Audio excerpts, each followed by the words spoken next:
Au cœur d'une vaste contrée, dans une clairière cachée par des arbres géants, se trouvait le village des espèces en voie de disparition. Un sanctuaire magique nommé Forêt des espèces perdues. La forêt était le dernier refuge de nombreuses créatures dont le nombre avait diminué à cause des activités humaines. Ce sanctuaire, créé par les sages des animaux, était un lieu où chaque espèce pouvait se sentir en sécurité et planifier un avenir meilleur. Nello, un jeune pangolin au caractère curieux et enthousiaste, vivait paisiblement dans ce village. Depuis sa tendre enfance, Nello avait une fascination pour les contes et légendes des anciens animaux. Il aimait tout particulièrement les histoires de l'époque où les animaux vivaient en harmonie avec les humains. Un jour, il décida de consulter le Conseil des sages pour en savoir plus sur leur histoire. Nello, ayant un petit appétit pour les termites, se présenta devant le conseil. Les sages du conseil étaient constitués de Raph le rhinocéros, Siba la tortue, Maître Nibio l'aigle et Mila l'éléphant. Ils le regardèrent attentivement, curieux de savoir ce qui amenait le jeune pangolin à leur porte. « Maître, je veux comprendre pourquoi nous, les espèces en voie de disparition, avons été obligés de nous cacher ici. Qu'est-ce qui nous menace vraiment ?» demanda Nello, avec des yeux brillants d'excitation et de nervosité. Mila, la matriarche du conseil, hocha sa tête en signe de compréhension. « Nello, ce que tu demandes est une question difficile, mais c'est une question importante. Nous avons créé ce sanctuaire pour protéger les espèces menacées par les activités humaines, comme la déforestation, le braconnage et le changement climatique. » Mila l'éléphant commença à raconter l'histoire de leur refuge. Jadis, la forêt s'étendait à perte de vue, couvrant la terre de son manteau vert. Les animaux y vivaient et les humains étaient leurs alliés. Mais avec le temps, les humains ont commencé à modifier leur environnement pour leurs besoins, ne laissant plus assez d'espace pour les autres êtres vivants. Maître Nibio, l'aigle sage, prit le relais. La déforestation a conduit à la destruction des habitats naturels, privant de nombreuses espèces de leur maison. Nous avons également vu les effets du changement climatique qui modifie les saisons et bouleverse l'équilibre de nos écosystèmes. Le braconnage a aussi poussé certaines espèces au bord de l'extinction. Raph le rhinocéros secoua sa lourde tête, ajoutant d'une voix grave « Beaucoup de mes semblables ont été chassés pour leurs cornes.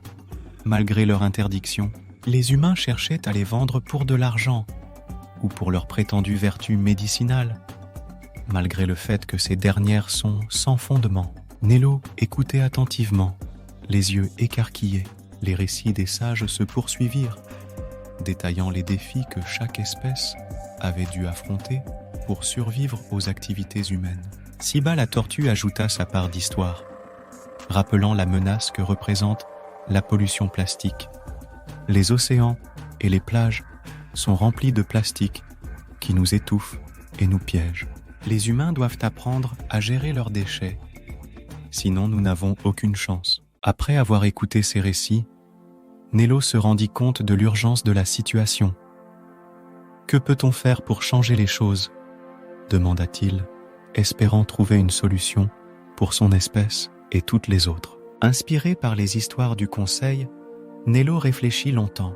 Un matin, après avoir passé une nuit agitée à imaginer des solutions, il convoqua un petit groupe d'amis au cœur de la clairière. Il y avait Cora, une tortue marine qui avait bravé les océans, Biko, un singe agile qui se balançait gracieusement de branche en branche, et Zara, un léopard agile et discret. « Nous devons faire quelque chose », déclara Nello, plein d'énergie et d'enthousiasme.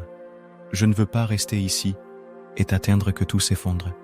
Je veux aider les humains à comprendre combien il est important de protéger notre forêt. » Cora, la tortue, hocha lentement la tête.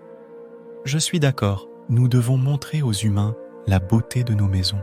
Peut-être que s'ils voient dans ce que nous voyons, ils prendront mieux soin de la nature. » Biko le singe, toujours prêt pour une nouvelle aventure, bondit d'un arbre voisin. « Ça semble être une mission pour moi. Je vais rassembler tous les singes pour faire passer le mot. Nous grimperons jusqu'au sommet des arbres les plus hauts pour que tout le monde entende notre message. Zara le léopard réfléchissait en silence. Finalement, elle prit la parole. Peut-être que si nous envoyons un message directement aux humains, ils feront plus attention. Nous devons trouver un moyen de leur parler.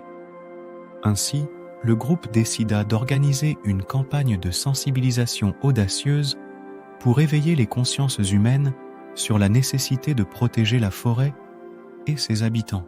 Ils commencèrent par rassembler les habitants de la forêt. Le grand conseil fut organisé autour de Thon, le sage fromager, qui fit un appel vibrant à l'action. « Mes amis, l'heure est venue de montrer aux humains la beauté de nos vies et l'importance de notre survie, déclara Thon. Le grand jour arriva. Le carnaval de la nature s'étendit sur une clairière ensoleillée, attirant des foules de curieux. Les humains, enfants et adultes furent émerveillés par le spectacle qui s'offrait à eux. Les acrobaties des singes, la grâce des créatures aquatiques et la majesté des grands animaux captivaient l'attention de chacun. Au centre de la clairière, Thon expliquait, aidé par les autres sages, l'importance de chaque espèce. Les humains apprirent comment la forêt, les océans et les prairies étaient tous interconnectés et combien il était vital de protéger chaque élément de la nature pour maintenir cet équilibre fragile.